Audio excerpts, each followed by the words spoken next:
अनुच्छेद 370 हटने की खींच और ऑपरेशन ऑल आउट का खौफ आतंकियों की कायराना हरकतों पर साफ नजर आने लगा है। घाटी में बीते 24 घंटे में 2 अलग अलग घटनाओं में आतंकियों ने कश्मीरी पंडितों को अपना निशाना बनाया है।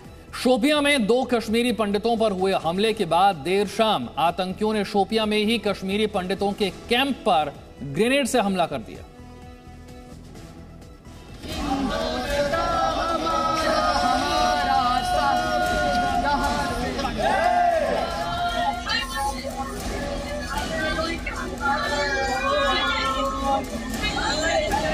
जम्मू कश्मीर की घाटी में आतंक की जमीन लगातार खिसक रही है और इस खिसकती जमीन के कई सबूत जम्मू कश्मीर में दिख चुके हैं, जैसा कि तिरंगे के रंग में रंगा ये लाल चौक।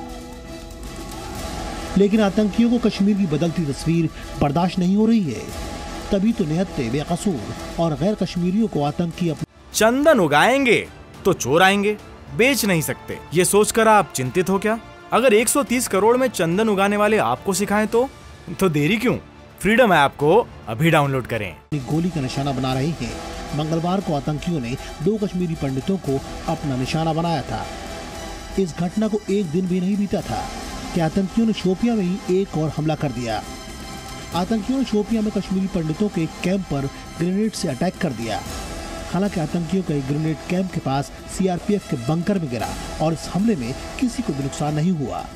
इसके जवाब में सुरक्षा बलों ने तुरंत आतंकियों पर फायरिंग शुरू कर दी। फायरिंग शुरू होते ही आतंकी वहां से भाग गए।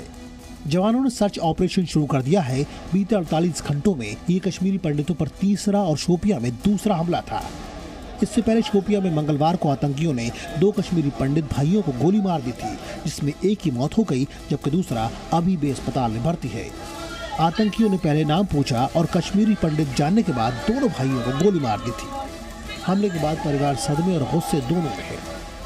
परिवार में कश्मीरी पंडितों पर हो रहे हमलों का गुस्सा कितना ज्यादा है, आप इसका अंदाजा इस वीडियो से लगा सकते हैं। देखिए, जब सरकारी अधिकारी मृतक सुनील सिंह के घर पहुंचे तो उनके परिवार वाले कितने नाराज हो गए।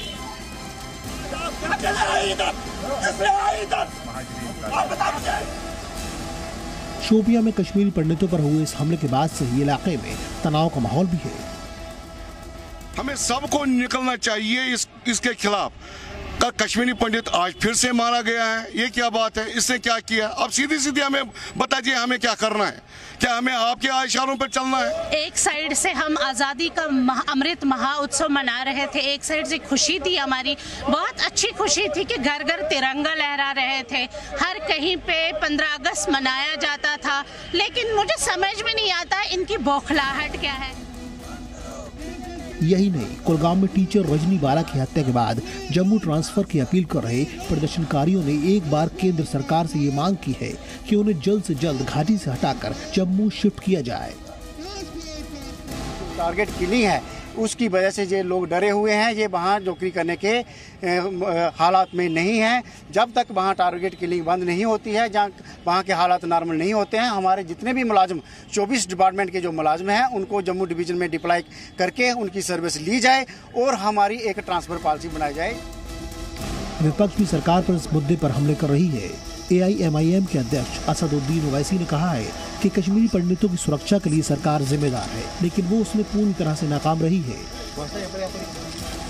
बात का जवाब जो है गृह मंत्री को देना चाहिए, रक्षा मंत्री को देना चाहिए, बीजेपी को देना चाहिए। आपने बड़े बुलंद बांग दावे किए थे, अब क्या हुआ उन दावों का?